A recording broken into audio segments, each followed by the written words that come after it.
sorry po. Vice, patawad.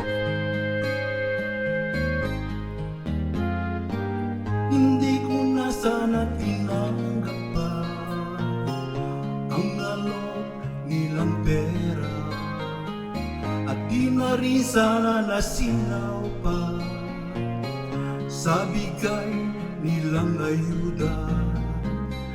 Dahil sa akala ko hindi ito mabubuko, kaya ngayon itong lito natalo ang mayor ko.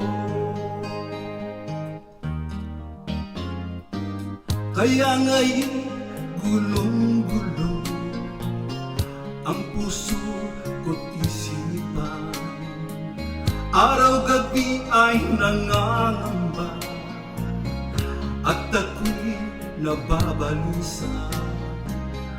Dahil nga nalaman na boto ko'y binenta, kaya ngayon nag-iisip kung saan pupunta. Ano ang gagawin?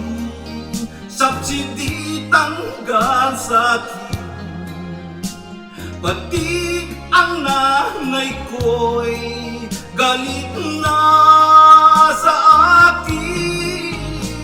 Sana'y unawain at ako'y patawarin. Nais kong malaman nyo na nagipit lamang ako.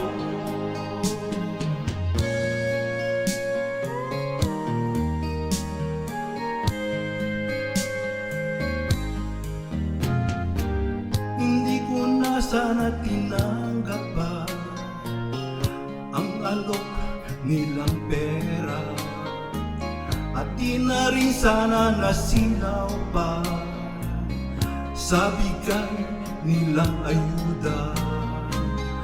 Dahil sa akala ko'y hindi ito mabubuko, kaya ngayon litong-lito natalo ang mayor ko. Ano ang gagawin?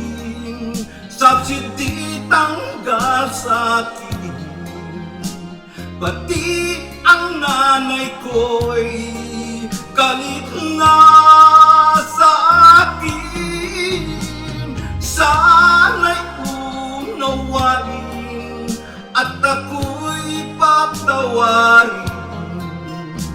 Nais kong malaman nyo na nagipit lamang ako. Nais kong malaman nyo na nagipit lamang ako.